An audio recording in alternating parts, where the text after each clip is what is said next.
Friends, आप सभी का करियर बिनो में स्वागत है। दोस्तों, आज हम बिहार दरोगा का 4th प्रैक्टिस सेट लेकर आए हैं। दोस्तों, इससे पहले 3 प्रैक्टिस सेट हो चुका है और उसमें डीप बात की गई है। अगर आप नहीं देखे हैं तो इसका प्लेलिस्ट बना है और आप वहां जाकर देख सकते हैं। दोस्तों, अगर आपका इसका पीडीएफ चाहिए तो आपको टेलीग्राम से जुड़ना पड़ेगा और वहां आपको पीडीएफ अवेलेबल है। तो दोस्तों, मैं क्या करता हूँ, पीडीएफ पहले अपलोड कर देता हूँ ताकि आप लोग खुद सॉल्व कर सके, फिर हम इसका डीप सॉल्यूशन लाते हैं। दोस्तों, कुछ क्वेश्चन ऐसा है जो आपको शायद मार्केट में फर्स्ट टाइम मिलेगा, तो आप लास्ट तक बने रहें और ज़रूर इसका बेनिफिट होगा आपको। तो चलिए दोस्त, देर न करते हुए अब हम क्वेश्चन की तरफ चलते हैं। फर्स्ट क्वेश्चन है कि पब्लिक सेफ्टी बिल के विरोध में भगत सिंह एवं बटुकेश्वर दत्त ने कब सेंट्रल लेजिस्लेटिव असेंबली में बम फेंका था। तो दोस्तों, यहाँ पे 4-5 फैक्ट है, आपको ज़रूर याद रखना चाहिए। इसका आंसर तो 8 अप्रैल 1929 है, लेकिन और फैक्ट याद रखना पड़ेगा। जैसे हम लोग जानते हैं कि लाला लाजपत राय को कौन हत्या कर दिया था, यानी लाठी से चार्ज करने के बाद उनकी मृत्यु हो गई थी, तो सैंडर्स। तो यही सैंडर्स को जो है भगत सिंह, राजगुरु और चंद्रशेखर आज़ाद ने लाहौर रेलवे स्टेशन पे जो है 17 दिसंबर 1928 को, अब डेट याद रखिएगा, 17 दिसंबर 1928 को इनकी हत्या कर देता है। और अब इनको जो है फांसी की सज़ा मिलती है। तो दोस्तों, फांसी की सज़ा जो है लाहौर षड्यंत्र 1929 के केस में ही इनको 23 मार्च 1931 को भगत सिंह, राजगुरु और सुखदेव को फांसी दी जाती है। तो किस केस में मिलता है? लाहौर षड्यंत्र 1929 के केस में, न कि ये वाला केस में। तो यहाँ पे कंफ्यूज मत होइएगा। दोस्तों, यहाँ पे एक बात और याद रखना है कि जब चंद्रशेखर आज़ाद फरार हो गए तो अपना कार्य किनको सौंप कर गए थे। ये क्वेश्चन बहुत ही अच्छा है, अगर आएगा तो बहुत स्टूडेंट नहीं कर पाएंगे। तो आप नाम याद रखिएगा। उनका नाम था यशपाल था, यानी क्रांतिकारी दलों को संगठित करने की जिम्मेवारी जो है यशपाल को दी जाती है। दोस्तों, इलाहाबाद के अल्फ्रेड पार्क में मुठभेड़ में जो है कब, डेट याद रखिएगा। यहाँ पे डेट बहुत इंपॉर्टेंस है, कहीं 4-5 डेट आएगा आपके एग्जाम में और आगे पीछे हो जाएगा, तो इसलिए डेट को याद रखना है। 27 फरवरी 1931 को वीरगति हुए थे। ये कहाँ पे? अल्फ्रेड पार्क में। दोस्तों, ये जो बिल था, इसमें 2 बिल था, ट्रेड डिस्प्यूट बिल और पब्लिक सेफ्टी बिल। यहाँ पे सिर्फ पब्लिक सेफ्टी बिल दिया हुआ है, लेकिन यहाँ दो बिल था, ट्रेड डिस्प्यूट बिल और पब्लिक सेफ्टी बिल। ये दोनों बिल जो था ना, मजदूरों के मौलिक अधिकारों पर प्रतिबंध लगाने से था, इसलिए जो है ये काम करना पड़ गया भगत सिंह को। अगला क्वेश्चन है, प्रार्थना समाज की स्थापना किनके सहयोग से की गई है। तो दोस्तों, प्रार्थना समाज की जो स्थापना है ये कौन किया था? तो ये आत्माराम पांडुंग ने किया था। और कब किया था? तो ये 1867 ईस्वी में किया था। और इसमें जो है इनको प्रचार करने में एमजी रनाडे ने बहुत है कि भारत का सुकरात जो है यानी एमजी रनाडे, यानी महादेव गोविंद रनाडे को ही कहा जाता है। तो भारत का सुकरात किसको कहा जाता है? रनाडे को। दोस्तों, 1894 में विडो रीमैरेज एसोसिएशन की स्थापना इन्होंने ही किया था। किसको? विडो रीमैरेज एसोसिएशन की स्थापना। दोस्तों, आधुनिक भारत की महिला आंदोलन का जो प्रेरणा स्रोत थी, इन्हीं की पत्नी थी रमाबाई रनाडे। तो रमाबाई रनाडे इनकी पत्नी थी। आधुनिक भारत का महिला आंदोलन का प्रेरणा स्रोत है और देवेंद्रनाथ ठाकुर भी इनमें हेल्प किए हुए थे प्रार्थना समाज की स्थापना में। तो इसका आंसर जो है सभी हो जाएगा। अगला है, किस मुगल शासक के शासनकाल में संगीत पर पाबंदी लगा दी गई थी। तो दोस्तों, पाबंदी वाला जो भी बात आएगा तो औरंगजेब जाइएगा, शुरुआती जो है अकबर करता है। तो ये थोड़ा सा ट्रिक है, आप इसको याद रखिएगा। दोस्तों, एक और है, औरंगजेब ने सिक्कों पर जो कलमा खुदवाया जाता था उनको भी प्रतिबंध किया। तो ये एक फैक्ट है कि सिक्कों पर जो कलमा खुदवाने का काम भी बंद कर दिया गया। कलमा क्या होता है? जो कुरान शरीफ मुस्लिम का हॉली जो बुक है उसमें कलमा से ही लिखा जाता है। तो ये कलमा जो है उस पे सिक्का पे लिखा जाता था, जो बंद करवा दिया गया। दोस्तों नौरोज का त्यौहार भी बंद करवा दिया गया। ये जो फिर उस समय भांग की खेती होती थी वो भी बंद हो गया, गाना बजाना ये सब।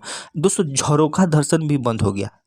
और भारतीय शास्त्रीय संगीत पर फारसी में सबसे अधिक पुस्तक इन्हीं के काल में लिखा गया। तो औरंगजेब काल में जो है फारसी में सबसे अधिक संगीत पे जो बुक लिखा गया इन्हीं के काल में लिखा गया। दोस्तों इससे पहले जो शाहजहाँ था उस संगीत जो संगीतकार थे लाल खां, उनको जो है गुण समंदर के उपाधि दिया था लाल खां। अगला है लाल किला स्थित हीरा महल किसके द्वारा बनवाया गया था? दोस्तों ये भी क्वेश्चन अच्छा है, आप इसको हमेशा के लिए याद रखिएगा। जब ये क्वेश्चन समय आता है तो आदमी गलती कर जाता है, इसलिए हीरा महल की स्थापना जो है कौन करता है? ये बहादुर शाह जफर। दोस्तों एक क्वेश्चन आता है कि आगरा का मोती मस्जिद किसने बनवाया था? तो आगरा का कहेगा तो आप शाहजहाँ जाइएगा, लेकिन दिल्ली में मोती मस्जिद किसने बनवाया था? तो औरंगजेब बनवाया था। दोस्तों आगरा में एक जामा मस्जिद बना था जो जहाँ आरा बनाई थी, जो इनका शाहजहाँ के पुत्री थी। अगला है द्वितीय आंग्ल मैसूर युद्ध के किस गवर्नर जनरल के काल में दौरान हुआ था? तो द्वितीय आंग्ल युद्ध वारेन हेस्टिंग के काल में हुआ था। और ये द्वितीय आंग्ल युद्ध कब से कब चला? तो ये चला था 80 से 84 चला था, 1780 से 1784। और यह समाप्त कैसे हुआ? तो मंगलोर की संधि के द्वारा। दोस्तों फर्स्ट युद्ध जो है 67 से 69 चला, 80 से 84 चला दूसरा, तीसरा जो है 90 से 92 और लास्ट जो है 17 से 99 चौथा। तो फर्स्ट जो है 67 से 69 जो चला था उसमें मद्रास की संधि हुई, फिर मंगलोर की संधि हुई, तीसरा में श्रीरंगपट्टनम की संधि हुई और चौथा में पराजित हो गया, मर गया वो। अगला है मुस्लिम लीग की स्थापना कहाँ की गई? तो दोस्तों 1906 ईस्वी में ढाका में किया गया था। कब? 1906 ईस्वी में। और कौन किया था? आगा खां और सलीम उल्लाह खां, दो था। अगला है किसने 1857 के विद्रोह को राष्ट्रीय विद्रोह कहकर संबोधित किया था? तो दोस्तों डिज़रायली है। डिज़रायली जो है राष्ट्रीय विद्रोह कहा था। दोस्तों इसमें सभी आदमी कुछ न कुछ कहा है, तो आप एक जगह नोट्स कर लीजिए, ये कभी न कभी क्वेश्चन आ जाता है। तो अगर आप एक जगह नोट किए रहेंगे तो रिवीजन में भी और याद करने में भी आसान होगा। तो हम जो भी बोला हुआ है उसको हम बता देते हैं। जैसे दोस्तों एसएन सेन जो इंडियन है, एसएन सेन ने 1857 के विद्रोह को जो है स्वतंत्रता संग्राम कहा। तो स्वतंत्रता संग्राम जो है एसएन सेन कहा। और आरसी मजमूदार जो है इन्होंने जो है इसे न तो राष्ट्रीय माना और न ही प्रथम माना और न ही स्वतंत्रता संग्राम माना। तो दो गो ये हो गया, एसएन सेन और आरसी मजमूदार। अब जो है अब अंग्रेज सम है, तो यह पूर्णतः सिपाही विद्रोह था। तो कंप्लीट सिपाही विद्रोह किसने कहा था? तो सर जॉन लॉरेंस और सीले ने कहा था। तो लॉरेंस और सीले ने क्या कहा? माने सिपाही विद्रोह, लेकिन कंप्लीट सिपाही विद्रोह था। दोस्तों हिंदू मुसलमानों का षड्यंत्र जो है किसको कहा? जो अंग्रेजों को विरुद्ध था। तो जेम्स आउट्रम और डब्ल्यू टेलर ने कहा। तो आउट्रम और टेलर ने क्या कहा? तो ये षड्यंत्र बोला। षड्यंत्र शॉर्ट में याद रखिएगा, षड्यंत्र जो है आउट्रम और टेलर ने बताया। दोस्तों बर्बरता और सभ्यता के बीच युद्ध किसने बोला? तो टीआर होम्स बोला है। यही टीआर होम्स क्या बोला? बर्बरता और सभ्यता। तो सभ्य जो है अंग्रेज अपने आप को कहता था, बर्बरता हम इंडियंस को कहता था। तो टीआर होम्स ये कहा है। और यह धर्मंधों का ईसाइयों के विरुद्ध युद्ध था। तो LER रीज ने कहा था। क्या? धर्मांधों का ईसाइयों के विरुद्ध युद्ध। तो ये सब फैक्ट है। और सावरकर जी ने क्या कहा था? तो सावरकर जी ने कहा था प्रथम स्वतंत्रता संग्राम है। तो ये सारा चीज़ है, आप एक जगह लिख लीजिए। अगला क्वेश्चन है अहोम, इसमें कौन सा मिलान नहीं है? तो दोस्तों इसमें जो है अहोम गोमधर कुंवर सही है, खांसी तीरथ सिंह है सही है, नील दिगंबर ये भी सही है, ताना भगत अली मुसलियार। तो दोस्तों ताना भगत जो है 1914 में कहाँ होता है? जो अब झारखंड में है वहाँ हुआ है। और इसका नेतृत्व किसने किया था? तो जतरा भगत ने किया था। और ये जो है अली मुसलियार ये कौन था? तो अली मुसलियार जो है हम लोग पढ़े हैं हिस्ट्री में कि जो वहाँ मोपला विद्रोह केरल में होता है, उसका नेतृत्व जो है अली मुस्लियार ही करता है। और मोपला विद्रोह जो है 1920 से 22 ईस्वी के बीच चला था। अगला है हड़प्पा सभ्यता के मेहरगढ़ से किस प्रकार के घरों को अवशेष प्राप्त हुआ है। तो किस प्रकार के घरों को अवशेष प्राप्त हुआ है, तो दोस्तों ये वर्गाकार और आयताकार दोनों पर प्राप्त हुआ है। दोस्तों इसमें और क्वेश्चन है, जैसे पूछ देगा कि मेहरगढ़ की खोज किसने किया था। तो दोस्तों मेहरगढ़ की खोज जो है 1974 में हुआ था, आज़ादी के बहुत दिन के बाद। और कौन किया था, फ्रेंकोइस जारीगे और कैथरीन जारीगे ने किया था। दोस्तों ये 7-8 है, उससे एक क्वेश्चन आने की संभावना रहता है, आप जरूर याद कर लीजिएगा। जैसे कौन 7-8 है, जैसे हड़प्पा का खोज किसने किया, ये है सुतकांगेडोर, बनमाली, धौलावीरा, लोथल, ये सभी का खोज किसने किया और डेट के साथ याद कर लीजिएगा, काहे कि इससे एक क्वेश्चन आता है। तो जैसे लोथल है, तो लोथल का किसके कौन नदी के किनारे, तो भोगबा, और इसका खोज किसने किया था, रंगनाथ राव। कब, 55 और 62 दोनों मिल 55 से 62 में किया। दोस्तों रोपर है, तो रोपर सतलज नदी के किनारे है और यज्ञदत्त शर्मा ने किया था 53 से 56। फिर रंगपुर है 53 से 54 में खोजा गया। फिर कोट दीजी है 53 में खोजा गया। तो इस जो सारा है करीब 12-13 है, आप जरूर रट लीजिएगा। अगला क्वेश्चन है कि वैदिक सिद्धांत के अनुसार निम्न में से कौन सा गलत है। तो फर्स्ट है ब्राह्मण की उत्पत्ति जो है पुरुष के कानों से हुआ है, तो ये गलत है, क्योंकि ब्राह्मणों की उत्पत्ति मुख से हुआ है। क्षत्रिय की उत्पत्ति पुरुष के भुजाओं से हुआ, सही है। वैश्यों की उत्पत्ति जो है पुरुष की जांघ से हुआ है, ये भी सही है, तो ये गलत है। दोस्तों ये हो गया। एक है पैर से, तो जो पैर से होता है उस शूद्र की उत्पत्ति माना गया है, तो 4 है। अशोक ने अपने क्षेत्रों में सामाजिक समस्या को हल करने हेतु किसे नियुक्त किया। तो दोस्तों जो हम लोग 13 शिलाखंड पढ़ रहे हैं उसमें चर्चा है, तो ये धम्म महामात्र। और किस शिलाखंड में, तो दोस्तों ये 5वां जो शिलाखंड है जिसमें क्या कहा गया है, धर्म महामात्रों की नियुक्ति के विषय में जानकारी दी गई है 5वां शिलाखंड में। दोस्तों कुछ शिलाखंड है, हम पिछले भी प्रैक्टिस सेट में बात किए थे, अगर आप उसको देखे होंगे तो जरूर आपको याद होगा। जैसे चौथा में क्या कहा गया है, तो चौथा में जो है भेरी घोष की जगह धम घोष की घोषणा करता है। फर्स्ट सेकेंड तो सबको याद होता है, यह बलि की निंदा करता है और मनुष्य पशु दोनों की चिकित्सा व्यवस्था उल्लेख करता है, फर्स्ट और दूसरा में।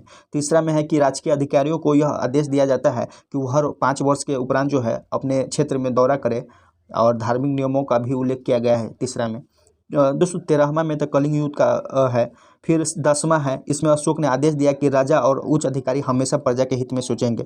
फिर 9वां है, इसमें सच्ची भेंट और सच्चे शिष्टाचार का उल्लेख किया गया है।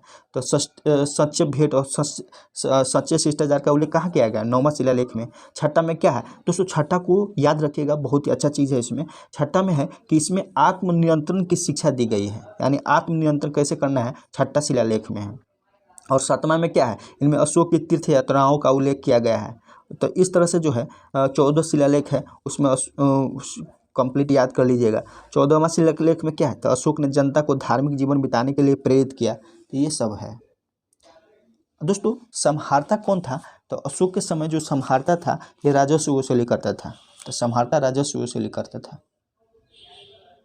अगला है हाल के दिनों में चर्चा रहा सेंगोल भारत के किस प्राचीन साम्राज्य से जुड़ा है, तो ये चोल वंश से जुड़ा है। दोस्तों सेंगोल एक प्रतीक है जो चोल वंश से संबंधित है, और यह शक्ति और अधिकार के अवतार का प्रतीक है। और चोल वंश में जब भी सत्ता का हस्तांतरण होता था तो इसी सेंगोल के माध्यम से होता था, चोल हो गया। अगला है ऑपरेशन पोलो के द्वारा किस राज्य का विलय किया गया, ये पहला वाला क्वेश्चन है, हैदराबाद। अगला है स्वाली का युद्ध अंग्रेज और किसके बीच हुआ, तो दोस्तों ये पुर्तगाली के बीच में हुआ था स्वाली का युद्ध। दोस्तों 1612 ईस्वी में जो ये युद्ध होता है, और ये किस टाइप का है, तो नौसैनिक युद्ध था। तो कब हुआ, 1612 में। अगला है जलियांवाला हत्याकांड के प्रभाव के रूप में निम्न में से कौन सी घटना घटी, तो मिल मालिकों को मजदूरों के बीच भुगतान नहीं, हंटर आयोग का गठन हुआ, ये सही है। कांग्रेस द्वारा चरखा और खादी की। दोस्तों पिछला प्रैक्टिस सेट में हम बताए थे कि हंटर आयोग का गठन में जो है 5 अंग्रेज था और 3 भारतीय था। तो 3 भारतीय का नाम आप लोग कमेंट कीजिए, क्या नाम था। दोस्तों एक कांग्रेस ने भी इसमें जलियांवाला हत्याकांड को जो है जांचने के लिए कौन सा समिति बनाया था, तहकीकात, इसको याद रखिएगा, तहकीकात। इसका अध्यक्ष मदन मोहन मालवीय थे। तहकीकात समिति का गठन किया था। अगला है निम्न युगों में से कौन सा सुमेलित नहीं है। तो कौन सा सुमेलित नहीं है वो बताना है। तो दोस्तों गोदावरी और मूसी जो है ये सम्मेलन नहीं है, क्योंकि मूसी जो है कृष्णा नदी की सहायक नदी है। किसका? कृष्णा नदी का। महानदी ये सही है। महानदी जैसे ब्राह्मणी, वैतरणी और मांद, ये तीनों नदी सहायक है, सही है। कृष्णा का माल प्रवाह, तो दोस्तों कृष्णा का जो है जैसे भीमा हो गया, तुंगभद्रा, मूसी और कोयना, पंचगंगा, दूधगंगा, घाट प्रभा, माल प्रभा, ये सभी जो है कृष्णा का सहायक नदी है। और कावेरी का हेमावती है। दोस्तों गोदावरी का जो है। अगला क्वेश्चन है निम्नलिखित में से कौन सा पृथ्वी के घूर्णन का प्रभाव नहीं है। तो दोस्तों घूर्णन किसको कहते हैं? इसको परिभ्रमण भी कहते हैं। तो घूर्णन जो है पृथ्वी सदैव अपने अक्ष पे वेस्ट से ईस्ट घूमती है, उसी को जो है घूर्णन कहते हैं। इसके कारण जो है पवनों का विक्षेपण होना, कोरियोलिस बल की उत्पत्ति होना, दिन रात होना, ये है। लेकिन दोस्तों ऋतु परिवर्तन जो है ये पृथ्वी के परिक्रमण के कारण होता है। तो पृथ्वी के परिक्रमण के कारण जो है ऋतु परिवर्तन होता है, और परिभ्रमण के कारण जो है ये तीनों होता है। तो इसलिए डी आंसर होगा इसका। अगला है खमसिन निम्नलिखित में से किस देश का स्थानीय पवन है। तो ये मिस्र की स्थानीय पवन है। दोस्तों अर्जेंटीना का स्थानीय पवन क्या है? तो अर्जेंटीना का स्थानीय पवन जो है जोंडा है। क्या है? जोंडा। और अमेरिका का स्थानीय पवन क्या है? चिनूक है। न्यूजीलैंड का नॉर्वेस्टर है। न्यूजीलैंड का क्या है? नॉर्वेस्टर है। दोस्तों जैसे ये मिस्ट्रल है। तो दोस्तों मिस्ट्रल जो है किस देश का है? स्पेन और फ्रांस दोनों का है। मिस्ट्रल जो है ये स्थानीय शीतल हवा है, जैसे मिस्ट्रल, और स्पेन और फ्रांस का दोनों का है। दोस्तों रूस का क्या है? तो रूस का जो है बुरान है। रूस का क्या है? बुरान। और फिर पूछ दिया जाएगा ब्राज़ील का क्या है? तो फिरिया जेम है। ब्राज़ील का क्या है? फिरिया जेम। और फिर पूछ देगा कि सूडान का क्या है? तो सूडान का हबूब है। और उत्तर भारत का क्या है? तो उत्तर भारत का लू है। और फिर ईरान का, तो ईरान का जो है, ईरान का क्या है? सामुन है। ईरान का सामुन है। तो कुछ फैक्ट है आप लोग याद रखिएगा। अगला है विश्व वन क्षेत्र में किस एक का फैलाव की प्रतिशतता सर्वाधिक है। तो किसका अधिक है? तो दोस्तों ये इसमें जो है शीतोष्ण शंकुधारी वन सबसे अधिक प्रतिशत में पाया जाता है। शीतोष्ण शंकुधारी वन, उष्णकटिबंधीय वन नहीं होगा। शीतोष्ण शंकुधारी वन जो है परसेंटेज में सबसे अधिक पाया जाता है, और ये जो है उच्च अक्षांशों पर पाया जाता है। कहाँ? उच्च अक्षांशों पे। अगला है कश्मीर घाटी किन दो पर्वत श्रेणियों के मध्य है। तो कश्मीर घाटी जो है बृहद हिमालय और पीर पंजाल के मध्य है। अगला है निम्नलिखित पर्वतीय दौरों का सही पश्चिम से पूरब करना है। तो सबसे पश्चिम में क्या हो जाएगा? तो सबसे पश्चिम में जो है शिवकला हो जाएगा। शिवकिला ये कहाँ का है? हिमाचल प्रदेश का है शिवकिला। और नौथला दारा कहाँ का है? तो ये सिक्किम का है। लेकिन यहाँ पे जो है उत्तराखंड का लिपू लेक है। तो ये हो जाएगा फर्स्ट, ये होगा। सेकेंड में लिपू लेक हो जाएगा। इसके बाद क्या हो जाएगा? नौथला सिक्किम होगा। बोमडीला कहाँ है? बोमडीला जो है ये अरुणाचल प्रदेश में है। अरुणाचल प्रदेश में बोमडीला है। तो 1421, तो 1421 किस में है? 1421, 1423 है ना, तो 1423 सी में है। अगला है 10 डिग्री चैनल निम्नलिखित में से किसे पृथक करता है। तो अंडमान को निकोबार से। दोस्तों इसमें हम बहुत अच्छा बताए हुए हैं, लगभग 2 प्रैक्टिस सेट में बता चुके हैं, जो डिफरेंट टाइप का है, कभी कभी पूछ देता है, उसको आप लोग याद रख। आज हम फिर रिपीट करते हैं। जैसे कोको चैनल, तो कोको चैनल जो है कोको द्वीप और उत्तरी अंडमान के बीच है। और दोस्तों फिर डकन पासेज है। तो डकन पासेज किसके बीच है? दोस्तों डकन पासेज जो है दक्षिणी अंडमान और लिटिल अंडमान के बीच में है। और फिर इसके बाद जो है सेंट जॉर्ज चैनल। दोस्तों सेंट जॉर्ज चैनल जो है लिटिल निकोबार और ग्रेट निकोबार के बीच में है। दोस्तों फिर ग्रेट चैनल जो है ग्रेट निकोबार और सुमात्रा के बीच में है। तो 4-5 चैनल है, आप एक जगह लिख लीजिए, बेनिफिट होगा। तो दोस्तों जैसे कोको चैनल, कोको द्वीप और उत्तरी अंडमान है। दोस्तों उत्तरी अंडमान के जस्ट ऊपर जो है लैंडफॉल द्वीप है, तो कभी कभी लैंडफॉल भी दे देगा, तो लैंडफॉल और कोको द्वीप के बीच जो है कोको चैनल है। इसके बाद जो है ये डक्कन पैसेज, तो वो अंडमान में है, तो दक्षिणी और लिटिल अंडमान के बीच में है। 10 डिग्री चैनल वही लिटिल अंडमान और कार निकोबार के बीच में है। सेंट जॉर्ज चैनल जो है लिटिल निकोबार और ग्रेट निकोबार के बीच में है, और फिर ग्रेट चैनल जो है ग्रेट निकोबार और सुमात्रा के बीच में है। तो ये 4-5 क्वेश्चन है, आप लिख लीजिएगा। दोस्तों क्वेश्चन है, निम्नलिखित में से कौन सी जनजाति ऋतु प्रवास क्या करते हैं? तो ये भूटिया जनजाति है। दोस्तों भूटिया जनजाति जो है सिक्किम में है। दोस्तों जौनसारी कहाँ का है? तो जौनसारी जो है उत्तराखंड में है, ये उत्तराखंड में है। और थारू जो है नेपाल और भारत के तराई क्षेत्र के इलाके में पाया जाता है। और भूटिया जनजाति जो है ये ऊंचे पहाड़ों को पशुपालक भी है, ऊंचे पहाड़ में रहते हैं और पशुपालक भी करते हैं, पशु भी पालते हैं। दोस्तों कुछ है, जैसे जम्मू कश्मीर का याद रखिएगा। जम्मू कश्मीर में क्या क्या है? बकरवाल है, गद्दी है, गुज्जर है। दोस्तों हिमाचल प्रदेश में क्या है? गड्डी है, गद्दी नहीं है, गड्डी है। और कोनारा है, लोहाली है। दोस्तों केरल में कादर है, मोपला है, इरुला है, पनियान है। तो ये है। दोस्तों फिर नागालैंड के नागा, नबोई, नाग, अंगामी, मिकिर, ये सब जो है नागालैंड का है। दोस्तों मिजोरम में, तो मिजोरम में जो है मिजो है, चकमा है, लुसाई है। तो लुसाई याद रखिएगा, लुसाई कहाँ की जनजाति है? तो मिजोरम का। मणिपुर में जो कुकी है, मैती है, फिर अंगामी है। तो कुकी और मैती में लड़ाई चल रहा है, तो इस दोनों को याद रखिएगा, मणिपुर से है। और फिर जैसे असम में क्या क्या है? तो असम में जो है अबोर है, ओबो है, मिकिर है, नागा है, लुसाई। दोस्तों लुसाई मिजोरम में भी है, असम में भी है।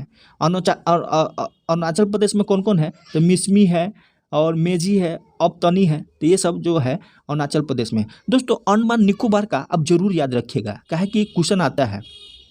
तो अंडमान का जो है कौन कौन है? तो ओजे है, ओंजे है, ओंजे हो गया, जरवा हो गया, ओंजे, जरवा और जरना, जरना भी है। और फिर क्या है? सेंटलीज है। दोस्तों सेंटलीज इंपॉर्टेंस है, सेंटलीज है। फिर क्या है? अंडमानी है, निकोबारी है, ये है। दोस्तों लक्षद्वीप का एक याद रखिएगा, वासी जो है, वासी जनजाति जो है वासी, ये लक्षद्वीप का है। तो ये 2 इंपॉर्टेंस है, अंडमान निकोबार का और लक्षद्वीप का। आम्र वर्षा, मैंगो सोवर किसके लिए है? तो आम की फसल के लिए है। किसके लिए? आम की फसल के लिए।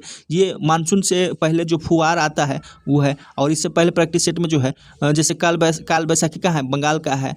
तो इस टाइप से हम बताए हुए हैं 3-4 स्टेट का। केरल और कर्नाटक में क्या बोलते हैं, तो ये सब है, आप याद रखिएगा। अगला है, भूमि की उर्वरता बढ़ाने के लिए निम्न में से कौन सी फसल उगाई जाती है? तो कौन सी? उड़द फसल। उड़द फसल उगाने से जो है भूमि की उर्वरता बढ़ जाती है। अगला है, निम्नलिखित में से कौन सा सकल घरेलू उत्पाद में शामिल है? तो सकल घरेलू उत्पाद में कौन शामिल है? तो वही जीडीपी, जिसको बोलते हैं अंतिम वस्तु की बिक्री। अगला है, पूर्ति स्वयं अपनी मांग को उत्पन्न करती है। यह जो है जेबीसी का बाजार का नियम है। किसका नियम है? जेबीसी का।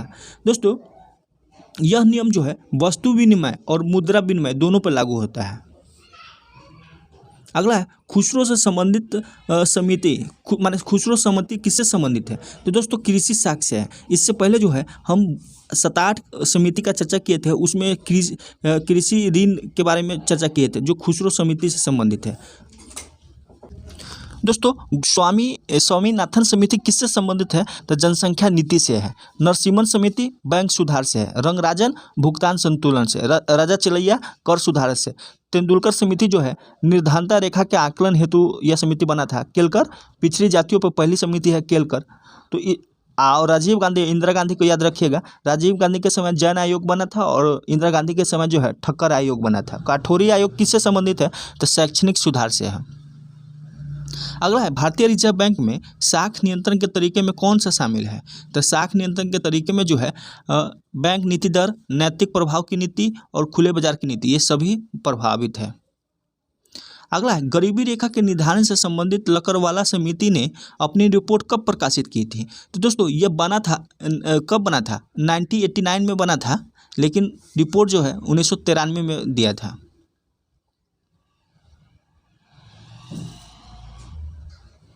और ये किस लिए बना था? तो ये योजना आयोग द्वारा जो है गरीबी के मापन हेतु बनाया गया था। अधिकार परीक्षा उच्च न्यायालय के किस क्षेत्र अधिकार के अंतर्गत आता है? तो दोस्तों ये रीट है, तो इनमें से कोई नहीं होगा।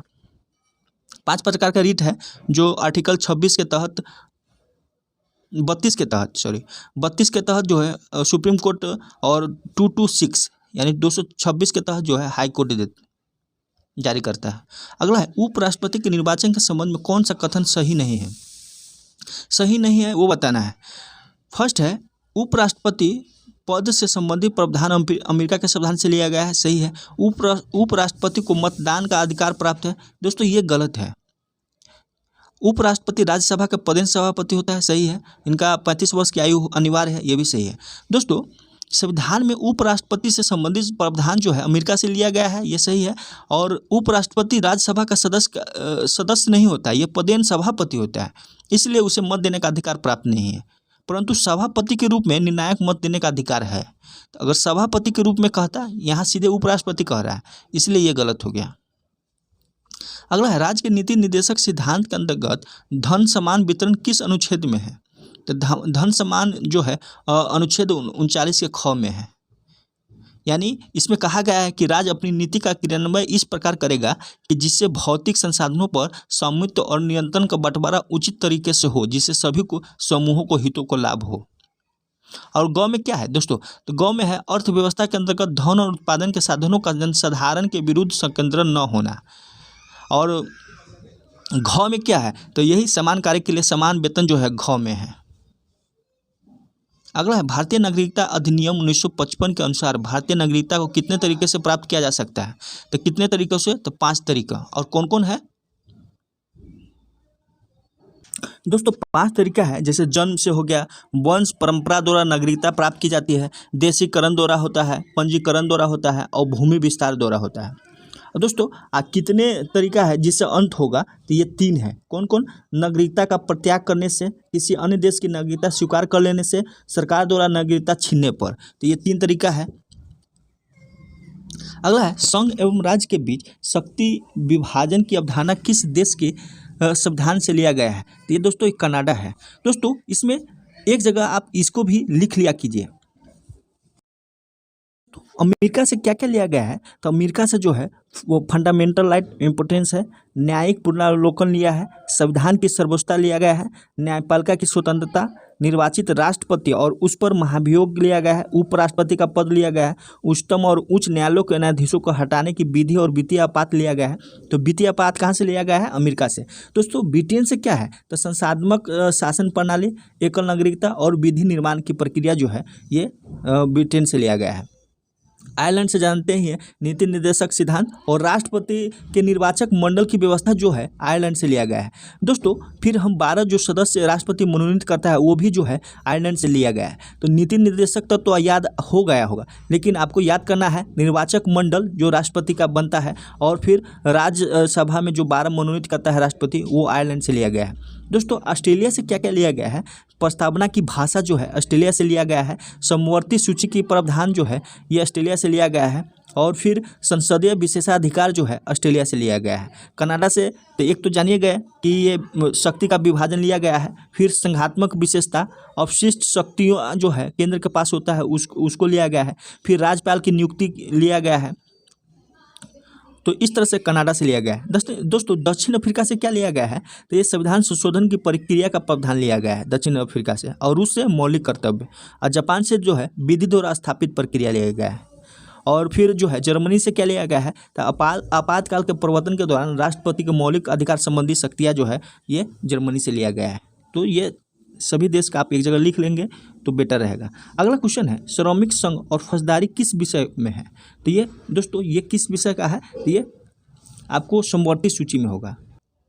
तो इसका क्या आंसर हो जाएगा? समवर्ती सूची। दोस्तों पहले 47 था, अब 52 हो गया है। पहले राज्य में जो है 66 था, अब 61 हो गया। तो इसमें से जो 5 है इसमें चला गया है। और 5 कौन कौन विषय है चला गया है हम पिछले प्रैक्टिस सेट में चर्चा किए हैं। तो आप पूरा प्रैक्टिस सेट देखिएगा तो आपका बेस जो है मजबूत होगा। अगला है किस अनुच्छेद के तहत भारत के महान्यायवादी को जो है वोट देने का अधिकार है? तो ये आर्टिकल 88 है। किस आर्टिकल के तहत? आर्टिकल 88। दोस्तों इसमें कहा गया है कि महान्यायवादी भारत सरकार का सर्वोच्च विधि अधिकारी होता है और वह किसी भी सदन का सदस्य न होते हुए भी सदन की कार्यवाही में भाग ले सकता है, परंतु मत का प्रयोग नहीं कर सकता। ये आर्टिकल 88 में दिया है। और महान्यायवादी की चर्चा जो अनुच्छेद 76 में है। लोकसभा अध्यक्ष को शपथ दिलाने में कौन से दिलाता है? तो दोस्तों अध्यक्ष के रूप में कोई नहीं दिलाता है, क्योंकि ये इसको जो है सदस्य के रूप में दिया जाता है, तो इनमें से कोई नहीं होगा।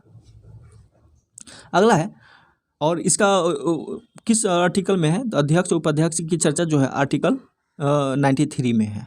आर्टिकल 93 में जो है चर्चा है। अगला है, वर्तमान में केंद्रीय निर्वाचन आयोग कितना है? अध्यक्ष सहित 3 है। पहले एक ही था। कब से 3 हो गया? तो ये जो है 1993 से 3 हो गया। अगला है, भारतीय राज्य व्यवस्था में भारत के विभिन्न पदाधिकारियों को कौन सा वरीयता है? तो दोस्तों पहले तो राष्ट्रपति होता है, फिर उपराष्ट्रपति, प्रधानमंत्री, राज्यों के राज्यपाल और भूतपूर्व राष्ट्रपति, मुख्य न्यायाधीश, कैबिनेट मंत्री। तो इनमें से कोई नहीं इस टाइप्स का है, क्योंकि यहाँ देखिए फर्स्ट में उपराष्ट्रपति है, दूसरे का प्रधानमंत्री और राज्यों के राज्यपाल।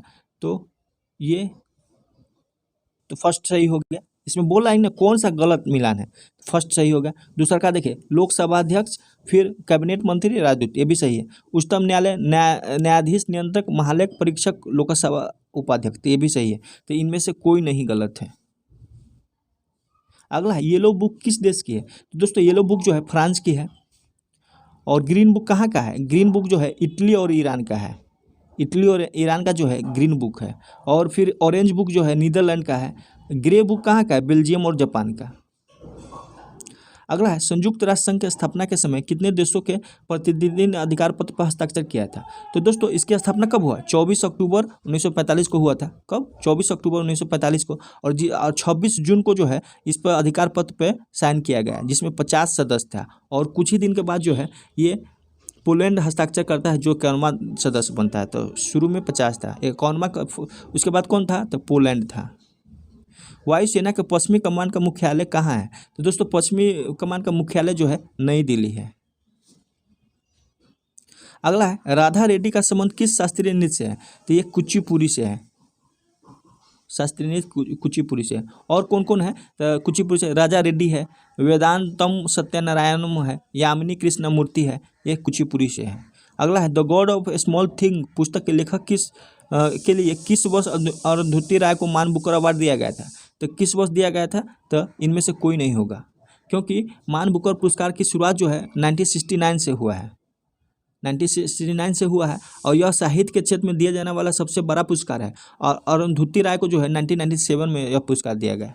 कब? 1997 में। अगला है, पाखल वन जीव अभ्यारण्य भारत के किस राज्य में है? तो भारत के किस राज्य में है? तो ये तेलंगाना में है। अगला है, रेड डाटा बुक का प्रथम प्रकाशन किस वर्ष किया गया? तो रेड डाटा बुक का प्रथम प्रकाशन जो है ये 1964 ईस्वी में किया गया था। और इसमें ऐसा पशु पक्षी के बारे में जानकारी देता है जो विलुप्त होने के कगार पे है। और इसका पहला प्रकाशन जो है 1964 में हुआ था। अगला है, जैव विविधता में परिवर्तन होता है। तो जैव विविधता में परिवर्तन क्या होता है? हम लोग जानते हैं कि विषुवत रेखा पर सबसे अधिक जैव विविधता है, तो भूमध्य रेखा की तरफ बढ़ते हैं तो ये परिवर्तन होता है। तो ये आंसर हो जाएगा। अगला है, पर्यावरण में ग्रीन हाउस प्रभाव वृद्धि करता है, तो ये कार्बन डाइऑक्साइड के कारण होता है। अगला है, निम्नलिखित में से कौन सा सुमेलित नहीं है? तो सुमेलित नहीं है वो बताना है। तो कौन सा सुमेलित नहीं है? तो सिमलीपाल उड़ीसा सही है, नोकरेक मेघालय में है सही है, अगस्तमलाई जो है केरल में है, और कंचनजंगा हिमाचल प्रदेश न होकर कहाँ है? सिक्किम में है। तो ये गलत है, डी हो जाएगा। हृदय मांसपेशी को कहते हैं, तो हृदय मांसपेशी को जो है मायोकार्डियम कहते हैं। क्या कहते हैं? मायोकार्डियम। अगला है, प्रोस्पेक्टिव मस्कुलर फैसिलिटेशन तकनीक संबंधित है, तो किससे संबंधित है? तो ये शरीर का लचीलापन से संबंधित है, शरीर का लचीलापन से। अगला है, निम्नलिखित में से कौन सा वसा में घुलनशील विटामिन है?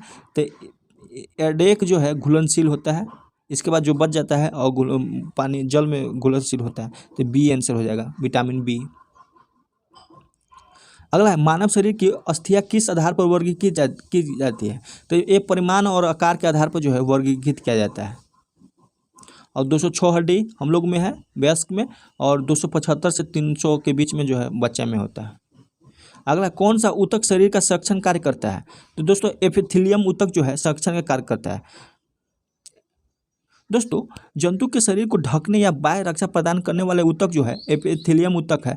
यह ऊतक शरीर के अंदर स्थित बहुत से अंगों को और गुहिकाओं को ढके रहता है। त्वचा, मुंह, आहार नली, रक्त वाहिनी, वृक्कीय नली आदि सभी में जो है एपिथेलियम ऊतक से बने होते हैं। तो इसीलिए जो है इसका आंसर एपिथेलियम ऊतक हो जाएगा। दोस्तों संयोजी ऊतक क्या है? तो संयोजी ऊतक जो है शरीर के सभी ऊतकों तथा अंगों को आपस में जोड़ने, अंगों और शरीर के आकार प्रदान करने में उसे बनाए रखने के कार्य करता है। तो संयोजी ऊतक हो जाएगा। पेशीय ऊतक जो है लंबी कोशिकाओं को बना होता है। पेशीय ऊतक जो है लंबी कोशिका का बना होता है। यह हमारे शरीर में गति के लिए उत्तरदायी है। तो पेशीय ऊतक किसके लिए उत्तरदायी है? गति के लिए ये पेशीय ऊतक। संयोजी ऊतक क्या है? तो ये हम लोग को जो है किस चीज़ में काम करता है? तो ये आपस में जोड़ने का, अंगों और शरीर को आकार प्रदान करने में ये काम आता है। पौधे में किस हार्मोन के संचार के कारण प्रकाश की ओर झुकता है? तो ये ऑक्सिन के कारण। दोस्तों जिब्रेलिन और साइटोकिनिन ये सब हम चर्चा किए हैं। दोस्तों ऑक्सिन का खोज किसने किया था? तो डार्विन किया था। कब? 1880 में। तो ऑक्सिन का खोज जो है डार्विन किया था, और यह वृद्धि को नियंत्रण करने वाला हार्मोन है और खरपतवार को नष्ट करने वाला। फिर जिब्रेलिन है। तो जिब्रेलिन का खोज किसने किया था? तो कुरोसावा ने किया था 1926 में, कुरोसावा ने। और यह बौने को लंबा कर देता है और फूल बनने में भी मदद करता है। और दोस्तों ये बीज की प्रसुप्ति भंग कर उसे अंकुरित होने के लिए प्रेरित करता है। कौन? जिब्रेलिन। साइटोकाइनिन क्या करता है? तो जिसको इसको खोज जो है मिलर किया था 1955 में। ये ऑक्सिन के साथ मिलकर काम करता है। किसके साथ? ये दोनों मिलकर काम करता है और कोशिका विभाजन और विकास में मदद करता है। फिर एब्सिक एसिड होता है। तो ये वृद्धि रोधक है, बीज को सुषुप्तावस्था में रखता है। कौन? Abscisic acid. एथिलीन जो है, एथिलीन क्या है? फलों को पकाने वाला है। और फ्लोरोजिन्स जो है फूलों को खिलाने वाला हार्मोन को कहते हैं। और एक होता है ट्राउमेटिन। तो ये घायल कोशिका को सही करने में काम आता है ट्राउमेटिन। अगला, प्रोकैरियोटिक कोशिका के संबंध में कौन सा कथन सत्य है? तो सत्य बताना है। तो इस कोशिका का विभाजन जो है विखंडन और मुकुलन द्वारा होता है, यही एक सत्य है। प्रोकैरियोटिक क्या होता है? प्राचीन शैली, आदम शैली। और यूकैरियोटिक होता है, तो ये मॉडर्न हो गया। तो प्रोकैरियोटिक में क्या होता है? 70s होता है, इसमें 80 होता है, 80s। अगला है टेरिडोफाइटा पौधे का उदाहरण है। तो किस पौधे का उदाहरण है? तो ये मार्सिलिया और फर्न जो है टेरिडोफाइटा का उदाहरण है। दोस्तों हम लोग जानते हैं कि पादप जगत को दो भागों में विभाजित किया गया है, जैसे क्रिप्टोगेम और फेनेरियोगेम। तो क्रिप्टोगेम के 3 टाइप होता है, थैलोफाइटा, ब्रायोफाइटा और टेरिडोफाइटा। तो थैलोफाइटा किसे कहते हैं? जो थैलस लाइक स्ट्रक्चर होता है उसको थैलोफाइटा कहते हैं। इसमें जड़, तना और पत्ती आदि विभक्त नहीं होता है इसलिए, और इसमें संवहन ऊतक भी नहीं होता है। दोस्तों ब्रायोफाइटा इसका एग्जाम्पल क्या क्या हो गया? शैवाल हो गया, कवक हो गया, ये सब एग्जाम्पल हो गया इसका। और जीवाणु भी हो गया। तो ये सब एग्जाम्पल है किसका? थैलोफाइटा का। ब्रायोफाइटा क्या है? यह उसको उभयचर भी बोलते हैं पादप जगत का। और इसमें जाइलम और फ्लोएम पूर्णतः अभाव होता है इसमें। और इसमें जो है कौन कौन है? स्फेग्नम हो गया, जिसको मॉस कहते हैं, और स्फेग्नम हो गया। और क्या है? ये स्फेग्नम का उपयोग कहाँ करते हैं? तो ईंधन के रूप में किया जाता है। तो इस टाइप का हो गया। फिर टेरिडोफाइटा में है, तो इसमें जो है ये थोड़ा सा विकसित होता है, छादार स्थानों, जंगलों और पहाड़ों पर अधिक पाए जाते हैं ये टेरिडोफाइटा। जड़, तना, शाखा और पत्तियां में विभेदित रहता है। और टेरिडोफाइटा में जो दोस्तों ये इसमें संवहनीय ऊतक जो है विकसित हो जाता है। तो इसका एग्जाम्पल है मार्सिलिया और फर्न। अगला है लाइपेज नामक एंजाइम का स्रोत है। तो लाइपेज नामक एंजाइम का क्या स्रोत है? तो लाइपेज नामक एंजाइम का जो है इनमें से कोई नहीं होगा, क्या कि ये लाइपेज जो है ये अग्नाशय, जिसको पेनक्रियाज बोलते हैं, उससे निकलता है। कौन कौन पेनक्रियाज से निकलता है? ट्रिप्सिन, एमाइलेज और लाइपेज, ये तीनों। अगला शैवाल और कवक के मिलने वाले लाइकेन बनता है, जिसे कहते हैं, तो ये क्या कहते हैं? सहजीवता, जिसको मिटोलिलिज्म कहते हैं। अगला है निम्नलिखित में से कौन सा अलोह धात्विक खनिज है, यानी इसमें जिसमें लोहा नहीं पाया जाता, तो ये कोबाल्ट होगा। तो अलोह धातु कौन कौन होता है? तो कोबाल्ट हो गया, तांबा, जस्ता, सीसा, टीन, ये अलोह धातु है। लोह धातु जिसमें लोहा पाया जाता है, जैसे मैग्नीज, निकेल, टंगस्टन, क्रोमियम, ये सब जो है लोह धातु हो गया। नाभिकीय रिएक्टर में नाभिकीय विखंडन से विद्युत उत्पन्न करने के लिए साधारण प्रयोग किया जाता है, किसका? यूरेनियम का। अगला एक हाइड्रोकार्बन जिसमें कार्बन के 2 परमाणु द्विबंध द्वारा जुड़े होते हैं, तो ये एल्कीन होगा। एकल बंध एल्केन होगा, एल्काइन ट्रिपल बॉन्ड। सोना को घोला जा सकता है तो अम्लराज में जो HCl और HNO3 होता है मिश्रण, और 3 और 1 के अनुपात में होता है, तो ये हाइड्रोक्लोरिक एसिड और नाइट्रिक एसिड होगा। पीतल किसका बना होता है? तो तांबा जस्ता का। एक जेटा बराबर होता है, तो एक जेटा किसके बराबर होता है? एक जेटा जो है 10⁻21 के बराबर होता है। एक टेरा तो 10⁻12 टेरा कहे, पेटा कहे तो 10⁻15, अब फेमटो कहे तो -15 हो जाता है, अब पिको कहे तो -12, अब टेरा कहे तो +12, एक्सा 10⁻18, जेटा 10⁻21 और योटा जो है योटा 10⁻24 को कहते हैं योटा। अगला बैरोमीटर की ऊंचाई में अचानक वृद्धि इंगित करता है, तो अचानक वृद्धि कह रहा है, तो अचानक वृद्धि जो है अत्यंत शुष्क मौसम को इंडिकेट करता है। दोस्तों बैरोमीटर का पाठ्यांक में जैसे अचानक गिरना, तो अचानक गिरने का मतलब क्या होता है? आंधी तूफान आने की संभावना है। धीरे धीरे गिरना का मतलब क्या होता है? बारिश होने की संभावना है। और धीरे धीरे उठना कहेगा तो दिन साफ होने की संभावना है। अचानक उठने का मतलब हो गया कि अत्यंत शुष्क मौसम है, तो यही कह रहा है ऊंचाई में अचानक वृद्धि, ऊंचाई में अचानक वृद्धि तो अत्यंत शुष्क, और धीरे धीरे वृद्धि होगा उठने में तो क्या होगा? दिन साफ होने की संभावना है।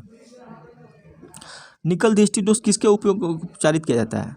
निकट दृष्टि दोष में किसके प्रयोग से उपचारित किया जा सकता है? तो किसके प्रयोग से? तो अवतल और दूरदृष्टि उत्तल। और बाइफोकल लेंस किस में करते हैं? तो एस्टिग्मेज में करते हैं। अगला क्वेश्चन है इंद्रधनुष के कारण होता है, तो ये परावर्तन और अपवर्तन दोनों होगा, क्योंकि प्राथमिक इंद्रधनुष में क्या होता है? जब वर्षा के बूंदों पर आपतित होने वाले सूर्य की किरणें का 2 बार अपवर्तन हो, क्या 2 बार अपवर्तन हो और 1 बार परावर्तन हो, तो ये प्राथमिक इंद्रधनुष होता है। द्वितीयक इंद्रधनुष में क्या होता है कि इसमें 2 बार परावर्तन होता है और 2 बार अपवर्तन, दोनों 2-2 बार होता है, तो द्वितीय इंद्रधनुष होता है। अगला है निम्नलिखित में से कौन से सुमेलित नहीं है? तो कौन सुमेलित नहीं है? तो गति विषयक नियम कौन दिया था? न्यूटन। प्रकाश के अपवर्तन का नियम, प्रकाश के अपवर्तन का नियम जो है स्नेल दिया है, न कि आइंस्टीन। कौन दिया है? स्नेल। और प्रकाश का व्यतिकरण थॉमस यंग, हाइगेंस जो है तरंग सिद्धांत दिया है, सही है। अगला केंद्रीय बजट 2023 में 7 प्राथमिकता बनाई गई है, जिसे क्या नाम दिया गया है? तो 7 प्राथमिकता का नाम क्या है? तो ये सप्तऋषि है। और कौन कौन है? तो समावेशी विकास, अवसंरचना और निवेश, हरित विकास, वित्तीय क्षेत्र, युवा शक्ति, सक्षमता को सामने लाना और अंतिम व्यक्ति तक पहुँच, ये 7 जो है प्राथमिकताएँ हैं जिसको सप्तऋषि कहा गया है। अगला केंद्रीय बजट 2023-24 के अनुसार राजकोषीय घाटा कितना है? तो राजकोषीय घाटा ये 5.9 है, और राजस्व घाटा का है तो 2.9 है। अगर कह देगा प्रभावी राजस्व घाटा तो 1.7 है प्रभावी, और प्राथमिक घाटा जो है 2.3 है GDP का। अगला आर्थिक समीक्षा 2022-23 के अनुसार अप्रैल से दिसंबर 2022 के दौरान व्यापार में कितने बिलियन डॉलर आयात रहा है? तो कितने बिलियन? तो 551.7 बिलियन डॉलर।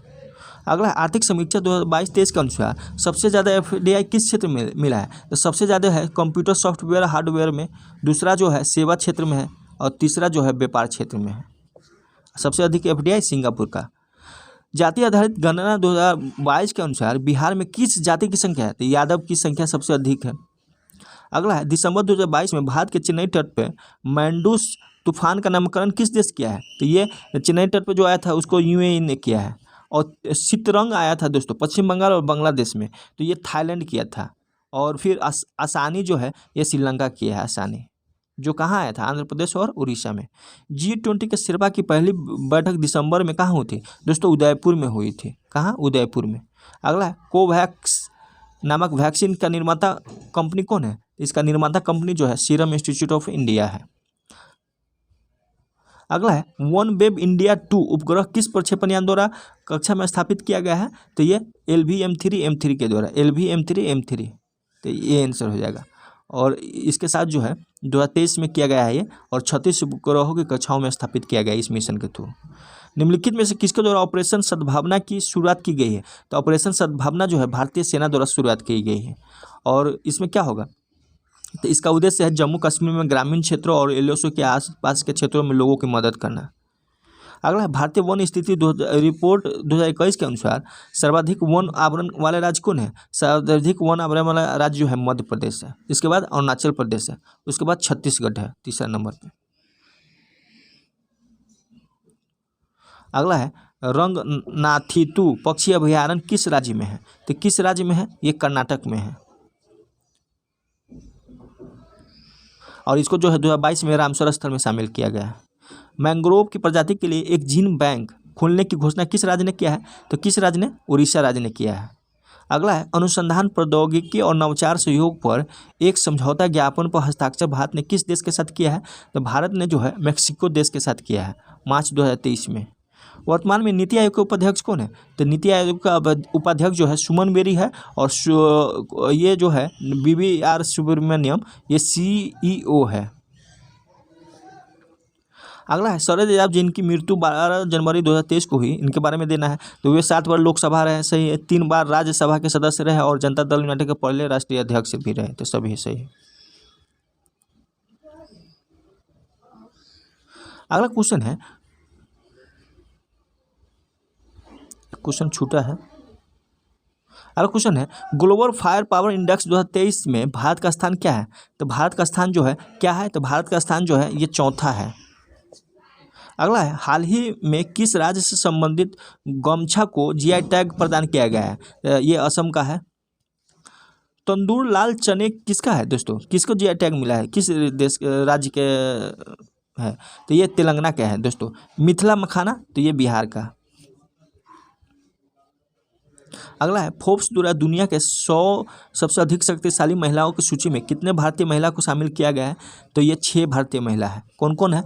निर्मला सीतारमन जो 36वें नंबर पे है, और रोशन नादर मल्होत्रा 53वें नंबर पे है, माधवी पुरी बुच 54वें नंबर पे है, शोभा मंडल 67वें नंबर पे है, और किरण मजूमदार जो है 72, और एक है फाल्गु नायर जो 89वें स्थान पे है। तो टोटल 6 महिला है। वर्ष 2023 में कुल कितने लोगों को पद्म भूषण से सम्मानित किया? पिछले वीडियो में इसका बहुत ही चर्चा हुआ है। तो पद्म विभूषण 6 आदमी को मिला है, और पद्म भूषण जो है 9 आदमी को, और पद्म श्री 91 आदमी को। तो इसका जो है बी आंसर हो जाएगा। अगला 64वें रैमन मैग्सेसे पुरस्कार से किसे सम्मानित किया गया है? तो किसे सम्मानित किया गया है? तो ये बर्नाडेट जे मेड्रिड, सोथियारा छिम और तदाशी हटोरी, ये सभी हो जाएगा। ये सोथिया छिम जो है, सोथिया छिम ये क्या है, कहाँ का है? कंबोडिया का है और मनोचिकित्सक है। और बर्नाडे जे मैड्रिड जो है फिलीपींस की है और बाल रोग विशेषज्ञ है। और तदाशी हटोरी जो है नेत्र रोग विशेषज्ञ है, जापान का। एगो को मिला है गैरी बेंचिगिग जो इंडोनेशिया का प्राणविद है। तो उपयुक्त में से सभी हो जाएगा। अगला क्वेश्चन है मुख्यमंत्री आवासीय भूमि अधिकार योजना, ये मध्य प्रदेश में लागू हुआ है। परीक्षा संगम पोर्टल निम्नलिखित में से किन? तो ये CBSE किया है। अगला क्वेश्चन है the poverty of political economy के पुस्तक के लेखक कौन है? तो इसका लेखक जो है मेघनाथ देसाई है, मेघनाथ देसाई। और भारत सरकार द्वारा पहला ठोस अपशिष्ट से हाइड्रोजन संयंत्र कहाँ स्थापित किया गया है? तो ये पुणे में स्थापित किया गया है। अब है वह छोटी से छोटी संख्या ज्ञात करें जिसको 8 घटाने पर शेष बची संख्या इतना से प्रत्येक से पूर्णतः विभक्त होगा। तो दोस्तों अभी संख्या क्या हो जाएगा? तो LCM इसको निकालिए, इसका LCM निकालने के बाद 8 जोड़ दीजिए, वही आंसर हो जाएगा। तो LCM 720 होता है प्लस 8 तो 728 हो जाएगा। 2 उम्मीदवारों के बीच एक चुनाव में एक उम्मीदवार को कुल वैध मतों का 55% हासिल होता है, और कुल मत जो है इतना है, और तथा 15% मत अवैध घोषित कर दिया गया। तो दूसरे उम्मीदवार को कितना वैध मिला है? तो पहले तो वैध मत निकालेंगे, तो 15,200 को 15% कितना हो जाएगा? 2280 होगा। इसका 15% जो है 2280 हो गया। तो कुल वैध मत कितना हो जाएगा? 15,200 में से 2280 घटा दीजिए तो 12,920 हो गया। और मिले वैध मत किस जो उम्मीदवार है उसको कितना 55% जो है वैध मत मिला है।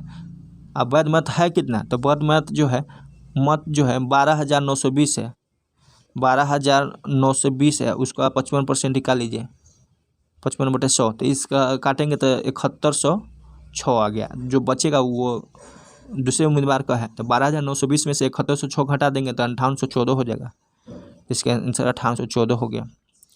अगला बताना है। तो 411, तो 411 में क्या है? 1 का क्यूब प्लस 3, 1 का क्यूब प्लस 3, तो 4 आ गया। अब फिर इसमें जाइए, 3 का क्यूब प्लस 3, इसमें जाइए 4 का क्यूब प्लस 5 का क्यूब प्लस 3। अब ये हो जाएगा। 11 में कैसे बढ़ रहा है? तो 11 में जो है 2 का क्यूब प्लस 3, 4 का क्यूब प्लस 3, यहाँ पे 6 का क्यूब प्लस 3 हो जाएगा। तो क्यूब वाला चल रहा है तो 219 हो जाएगा इसका आंसर। उस संख्या को चयन करना है जो प्रश्न पे दिया गया है, आ सकता है। तो इसमें क्या किया गया, 30 प्लस 56 जोड़िए, 86 हो गया बटे 2 42, 20 प्लस 42 कितना हो गया 62 बटे 2 तो 31 हो जाएगा। 16 12 कितना होगा 26 बटे 13 2 तो 13 आता है। तो माने दोनों को जोड़ना है, 2 से डिवाइड करना है। तो इसका आंसर क्या हो जाएगा, इसका आंसर जो है 30 हो जाएगा। लास्ट क्वेश्चन है, एक समबाहुभुज का प्रत्येक कोण 40 डिग्री है, तो उस बहुभुज की भुजाओं की संख्या कितनी होगी। तो दोस्तों बाह्य कोण जो है, ये बाह्य कोण दिया है, तो बाह्य कोण 40 डिग्री है, तो सभी बाह्य कोण का योग कितना होता है 360 होता है बटे 40, तो उस संख्या निकल जाएगा 9 आंसर हो जाएगा। और अंतःकोण का योग कितना होता है, तो 180 n-2/n, प्रत्येक अंतःकोण का योग 180 इंटू n-2 होता है बटे n, तो अंतःकोण का योग होता है। तो चलिए दोस्त इतना ही। अगर आप लोग को अच्छा लगता है तो शेयर ज़रूर कीजिए, और आप कोई भी सजेशन देना चाहते हैं तो आप दे सकते हैं। चलिए दोस्त, थैंक यू।